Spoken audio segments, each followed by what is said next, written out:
a first-class ticket. Two brilliant teenage girls on the trip of their lives. And a flight attendant who decided they didn't belong. When 17-year-old sisters Layla and Nia Coleman boarded Apex Airlines Flight 206 to London, it was supposed to be the beginning of a dream.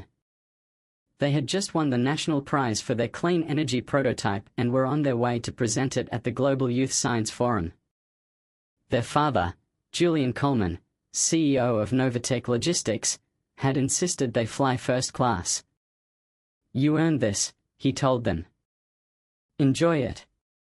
From the moment they stepped into the luxurious cabin, they could feel the stares. The other passengers, mostly older, mostly white, watched them with a mixture of curiosity and quiet judgment.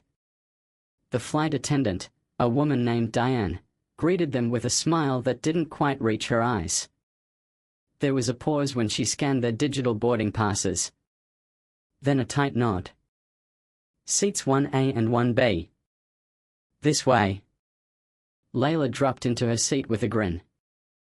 "I could get used to this," she whispered. Nia was quieter, gripping the armrest as she noticed Diane watching them from the galley. A few rows back, a woman in designer sunglasses and a gaudy diamond necklace leaned over to Diane, whispering something with a smirk. It began with orange juice. "Can I get an OJ, please?" Layla asked brightly when a smiling male attendant offered pre-departure drinks.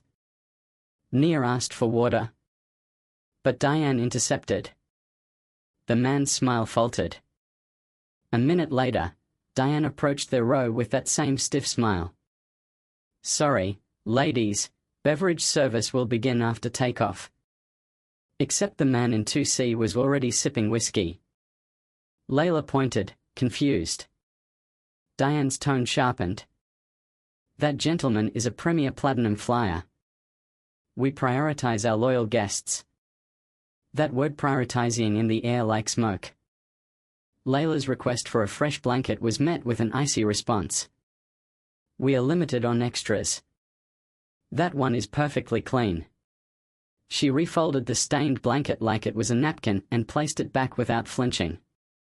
As the plane doors sealed and the engines began to hum, Nia whispered, "Just let it go. It's a 7-hour flight." "No," Layla replied. "This isn't about juice." She unbuckled her belt and stood. Diane was on her instantly. "Miss, sit down immediately." Layla didn't flinch. "Why are we the only passengers in first class being ignored?" Diane's mask cracked. "You're delaying the flight." "You're creating a problem," Layla said. "Is it our age, or is there something else?" She didn't say the word. She didn't have to. The woman with the diamonds misses. Langford snorted. "If you can't afford to be here, maybe you wandered into the wrong cabin." Nia stood up. Her voice trembled, but her words were clear. "Our father paid for these seats.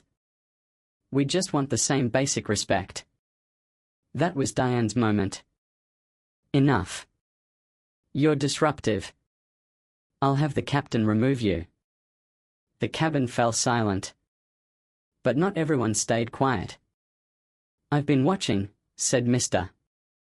Calhoun, the businessman in 2C. "These young women have been nothing but respectful. You, on the other hand." The plane came to a stop on the tarmac.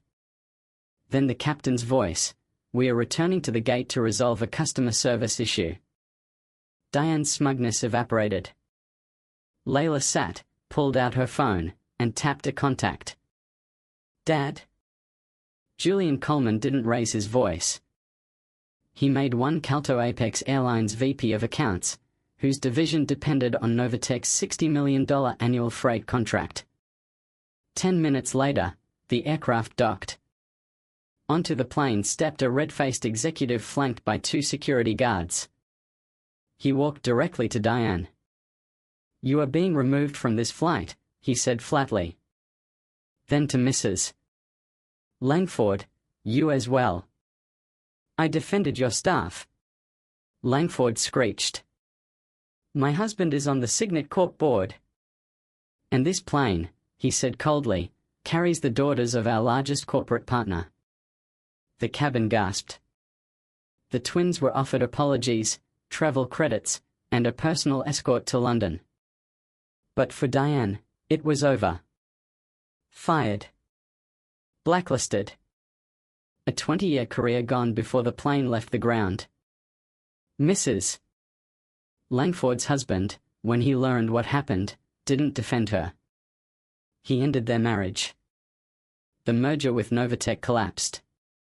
She lost her social standing, her power, everything. Sometimes karma arrives in silence. Other times, it turns a Boeing 777 around on the tarmac. All over a glass of orange juice.